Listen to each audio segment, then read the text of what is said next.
Ngayong araw na ito, pupunta kami sa Makati at kami house to house sa mga hypertension at diabetic. Tara, samahan niyo ako. So, eto na nga guys. Good morning sa ating lahat. Napakainit na umaga sa ating lahat. Kami po ay pupunta sa aming mga nasasakupan. Mag-home visit po kami sa mga patient namin, yung mga patataas ang presyon, mga hypertension, diabetic, yung mga bagong panganak, yung iba pa, yung mga TV patient natin ay pupuntahan natin ngayon. So, ito na nga, una namin napuntahan ang sakop ko sa Sitio Riverside. Sa Sitio Riverside, ang aming sakop na may hypertension na si Ate Tina yan, si Ate Tina. Pinunta namin dito kasama ng aking team, ang aming mga nurse. So mag-start na tayo ng ating unang gawain, mag-BBP. So ayan, nga pala may dala akong kay Mito dyan, at ngayon ay hindi nakatiis ang ating isang kumare. Kumakain na siya ngayon ng kay Mito.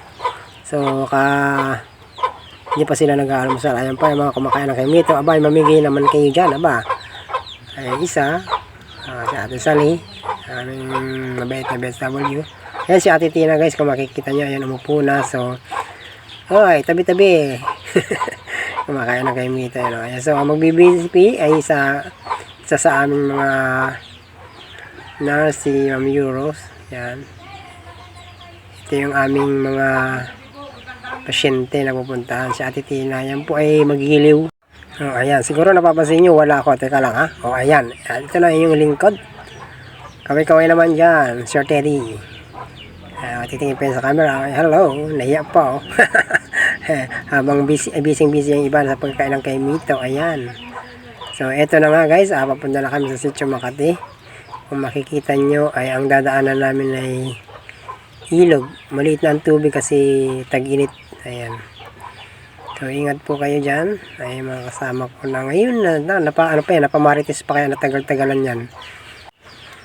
So, ayan guys. Mag-ingat kayo sa pagtawid ay yung aming si at Tita Banji nasa ulihan. So, ayan. Dahan-dahan sa pagtawid. Yung iba hindi na tumawid. Baka sila ay mahulog o madulas. Kaya ingat-ingat tayo sa ating paglakad. Ayan. So, guys, tara. Sunod na tayo sa kanila. So, ayan, nandito na kami sa taas. Kung makikita nyo, habang lalakad, kanya-kanya mga marites, bawat isa. Pero masaya kami yan guys, para hindi naman nakakainip. Medyo kunting kwentuhan. So, hindi nakakainip ang aming paglalakad, kahit napakainit ng panahon.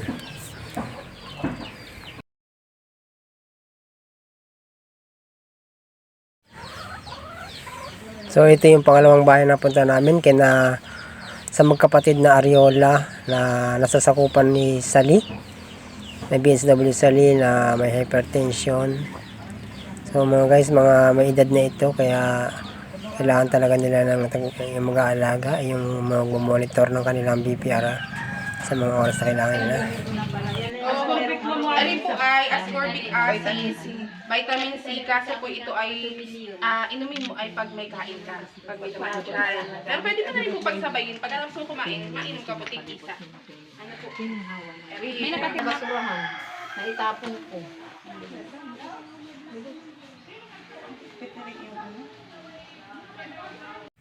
Meron nga pala kaming nakitang kabarangay na nangangailangan ng tensyong medical. So ayan, meron siyang sa kanyang mukha, yung parang mga skin problems yan. So kung ano man yun. So ganyan, siya po ay isang pasyente rin ni Sally. Isa po siyang PWD at isa rin po siyang asthma. May asthma po siya, si Bioli. At kung makikita nyo nga po, si BSW Cherilyn ay narito upang ibibigay naman si Tatay Rupino. Isa rin po sa mga sakop ni Ate Sally, na kung saan isa po siyang PWD. Wala na po siyang nakikita, bulag na po siya. So siya lang po ay mag-isa sa bahay, pero dahil po sa tulong ng mga kapitbahay, mga kamag-anak, ay nakakasurvive po sila. Ngayon naman guys, binipitan po ni Cherilyn si Tatay Rupino. So, puntaan naman natin itong mga kasama natin dito. Yung mga BSW na ito, mga pasaway. Sus, manghihingi lang pala ng mga itatanim. Nako. So guys, kami ay alis na. Asan ka? Nakatanim ako niyan. Asan ka? Asan ka? Taga Marites. Joey naman di ba baba ay? Yung taon ay mababa naman. Di pang pabaya na tatanggal yung tubig. Yun yung gama.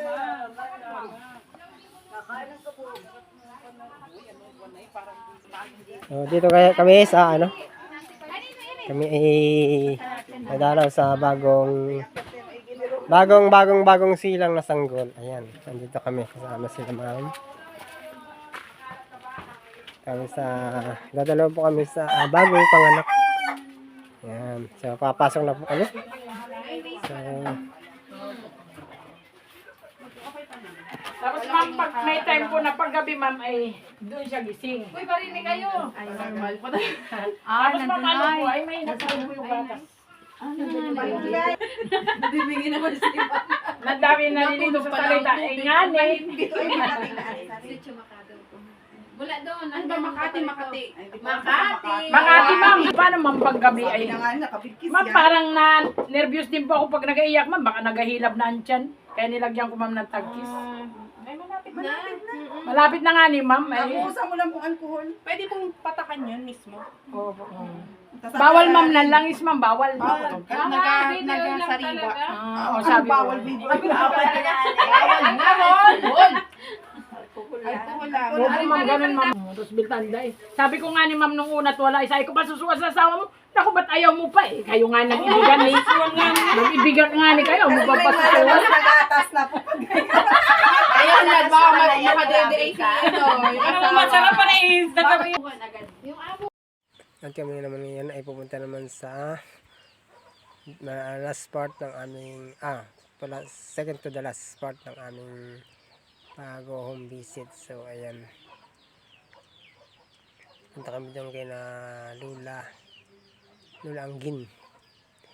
Si Lula Anggin guys ay isa sa aming mga TB patient na ngayon ay pinuntahan at dinalaw ng Team Tugos kasama ang mga nurse na aming kasama sa araw na ito sa pag-home visit. So guys, salamat sa kanila at nabibigyan namin ng tamang advice. Nabibigyan nila ng tamang advice ang pag-inom ng kanilang gamot sa araw-araw at kaya salamat kami sa kanila.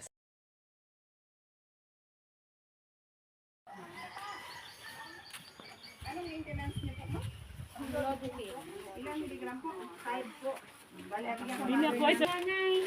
Hindi po, galing lang ako sa paglaog. Sabi ni Mami, sa kabilay ng kapitbahay ka daw ay.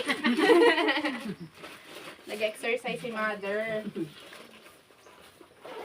Paano nagbatihan kami ng birthday? Nani, di ba kailan ka?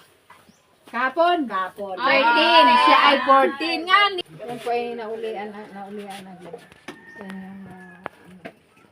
Yan yung stroke. Sobrang pagod din ang sipag din yan eh. Si Banjir gusto Lagi ko pong mainom ng tubig ha. At mainit po nga. So dahil tanghali na nga guys at napag-isipan namin maghalo-halo dito sa lugar na ito, dito na rin kami nagpahinga kasi patanghali na, sa sobrang init na rin. Kaya kami ay umorder ng pampalamig sa aming ginawang paglalakbay. Sobrang init naman kasi guys, kaya maghalo-halo tayo. Ayan, ito lang halo-halo. Thank you, napakasarap naman ito. So guys, lahat dyan, ayan alam mo, makain na sila ng kanilang mga halo-halo. At kami ay pauwi na nito guys. Last ano na namin to eh. Huling lakad namin sa araw na ito. Kaya salamat po ng marami sa mga naging kasama ko, sa mga BSW, kay Ma'am Dolini, kay Ma'am Euro. Salamat sa inyong lahat. So ayan si Marin Saliting naman. Hala, sige, halo, sige pa, sige. Kanya-kanyang paraan lang para makakain guys ng ng halo-halo. So ito naman si Marin She, ayan, Ay ako din ay kakain at hindi ako palugi. Dito lang ako palugi dyan. Aso ay kasama rin ako dyan. So ayan, thank you guys. Salamat ng marami sa iyo. Napakalamig. Sana sa mga susunod pang video ay samahan nyo kami. So kami guys ay ganyan na ang lakad niyan at hindi pwede magmadali sa paglalakad habang kumakain ng halo-halo. Kaya puro marites. Thank you guys.